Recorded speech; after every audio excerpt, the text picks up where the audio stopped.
Chapter 2. The Pool of Tears. "Curiouser and curiouser!" cried Alice. She was so much surprised that for the moment she quite forgot how to speak good English. "Now I'm opening out like the largest telescope that ever was. Good-bye, feet!" For when she looked down at her feet, they seemed to be almost out of sight, they were getting so far off. "Oh, my poor little feet! I wonder who will put on your shoes and stockings for you now, dears. I'm sure I shan't be able. I shall be a great deal too far off to trouble myself about you. You must manage the best way you can. But I must be kind to them," thought Alice, "or perhaps they won't walk the way I want to go. Let me see. I'll give them a new pair of boots every Christmas." And she went on planning to herself how she would manage it. "They must go by the carrier," she thought, "and how funny it'll seem sending presents to one's own feet, and how odd the directions will look. Alice's right foot, Esquire, hearthrug, near the fender, with Alice's love. Oh dear, what nonsense I'm talking." Just then her head struck against the roof of the hall. In fact, she was now more than 9 feet high, and she at once took up the little golden key and hurried off to the garden door. Poor Alice! It was as much as she could do, lying down on one side, to look through into the garden with one eye, but to get through was more hopeless than ever. She sat down and began to cry again. "You ought to be ashamed of yourself," said Alice, "a great girl like you." She might well say this. "To go on crying in this way. Stop this moment, I tell you." But she went on all the same, shedding gallons of tears, until there was a large pool all round her, about 4 inches deep, and reaching half down the hall. After a time she heard a little pattering of feet in the distance, and she hastily dried her eyes to see what was coming. It was the White Rabbit returning, splendidly dressed, with a pair of white kid gloves in one hand and a large fan in the other. He came trotting along in a great hurry, muttering to himself as he came, "Oh, the Duchess, the Duchess! Oh, won't she be savage if I've kept her waiting!" Alice felt so desperate that she was ready to ask help of anyone, so when the rabbit came near her, she began, in a low, timid voice, "If you please, sir." The rabbit started violently, dropped the white kid gloves and the fan, and scurried away into the darkness as hard as he could go. Alice took up the fan and gloves, and, as the hall was very hot, she kept fanning herself all the time she went on talking. "Dear, dear, how queer everything is today, and yesterday things went on just as usual. I wonder if I've been changed in the night. Let me think. Was I the same when I got up this morning? I almost think I can remember feeling a little different. But if I'm not the same, the next question is, who in the world am I? Ah, that's the great puzzle." And she began thinking over all the children she knew that were of the same age as herself, to see if she could have been changed for any of them.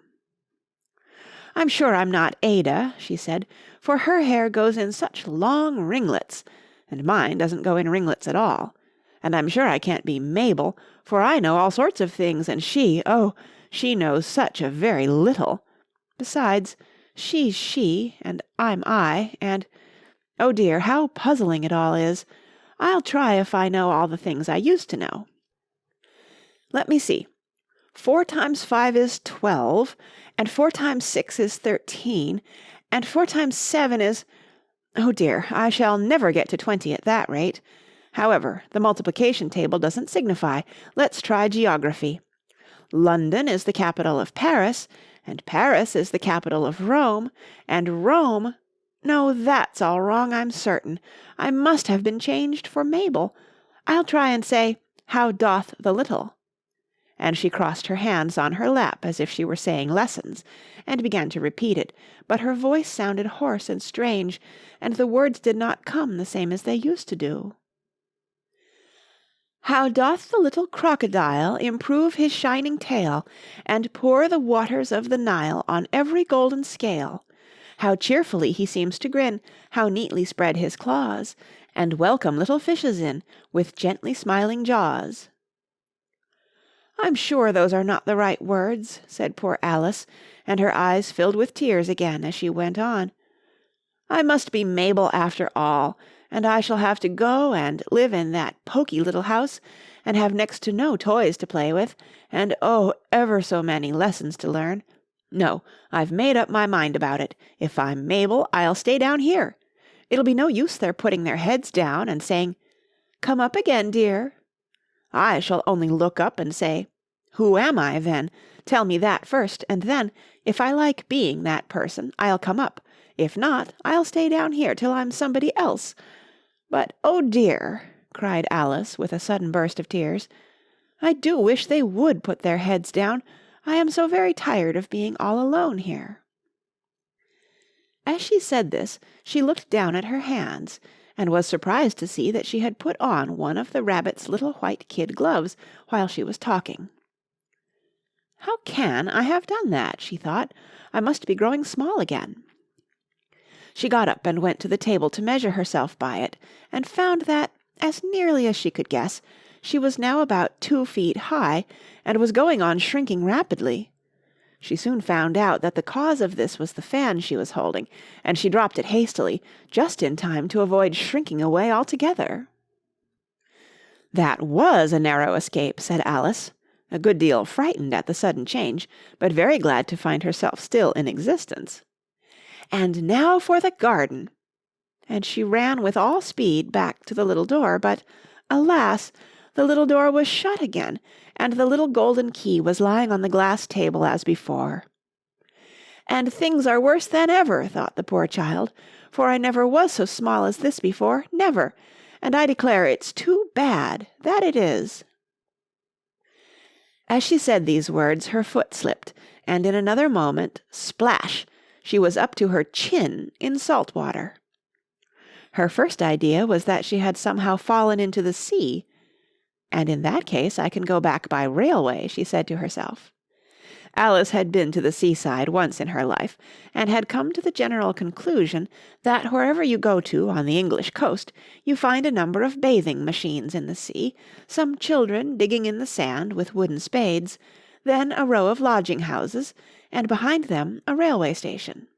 However, she soon made out that she was in the pool of tears which she had wept when she was 9 feet high. "I wish I hadn't cried so much," said Alice as she swam about, trying to find her way out. "I shall be punished for it now, I suppose, by being drowned in my own tears. That will be a queer thing, to be sure. However, everything is queer today." Just then she heard something splashing about in the pool a little way off, and she swam nearer to make out what it was. At first she thought it must be a walrus or hippopotamus, but then she remembered how small she was now, and she soon made out that it was only a mouse that had slipped in like herself. "Would it be of any use now," thought Alice, "to speak to this mouse? Everything is so out of the way down here that I should think it very likely it can talk. At any rate, there's no harm in trying." So she began. "Oh, Mouse, do you know the way out of this pool? I am very tired of swimming about here, oh Mouse." Alice thought this must be the right way of speaking to a mouse. She had never done such a thing before, but she remembered having seen in her brother's Latin grammar, "A mouse, of a mouse, to a mouse, a mouse, o mouse." The mouse looked at her rather inquisitively, and seemed to her to wink with one of its little eyes, but it said nothing. "Perhaps it doesn't understand English," thought Alice. "I dare say it's a French mouse, come over with William the Conqueror." For, with all her knowledge of history, Alice had no very clear notion how long ago anything had happened. So she began again, "Où est ma chatte?" which was the first sentence in her French lesson book. The mouse gave a sudden leap out of the water, and seemed to quiver all over with fright. "Oh, I beg your pardon," cried Alice hastily, afraid that she had hurt the poor animal's feelings. "I quite forgot you didn't like cats." "Not like cats!" cried the mouse in a shrill, passionate voice. "Would you like cats if you were me?" "Well, perhaps not," said Alice in a soothing tone. "Don't be angry about it. And yet I wish I could show you our cat, Dinah. I think you'd take a fancy to cats, if you could only see her. She is such a dear, quiet thing," Alice went on, half to herself, as she swam lazily about in the pool. "And she sits purring so nicely by the fire, licking her paws and washing her face, and she is such a nice soft thing to nurse, and she's such a capital one for catching mice.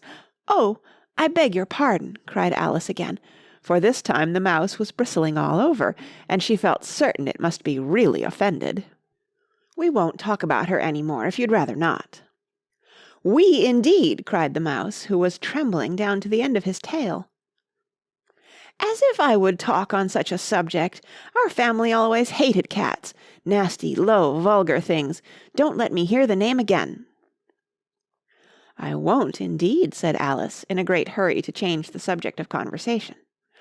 Are you fond of dogs?" The mouse did not answer, so Alice went on eagerly. "There is such a nice little dog near our house I should like to show you. A little bright-eyed terrier, you know, with oh, such long curly brown hair, and it'll fetch things when you throw them, and it'll sit up and beg for its dinner and all sorts of things. I can't remember half of them. And it belongs to a farmer, you know, and he says it's so useful it's worth £100. He says it kills all the rats and—" "Oh dear," cried Alice in a sorrowful tone, "I'm afraid I've offended it again." For the mouse was swimming away from her as hard as it could go, and making quite a commotion in the pool as it went. So she called softly after it, "Mouse dear, do come back again, and we won't talk about cats or dogs either if you don't like them." When the mouse heard this, it turned round and swam slowly back to her. Its face was quite pale, with passion, Alice thought, and it said in a low, trembling voice, "Let us get to the shore, and then I'll tell you my history, and you'll understand why it is I hate cats and dogs." It was high time to go, for the pool was getting quite crowded with the birds and animals that had fallen into it. There were a duck and a dodo, a lory and an eaglet, and several other curious creatures. Alice led the way, and the whole party swam to the shore.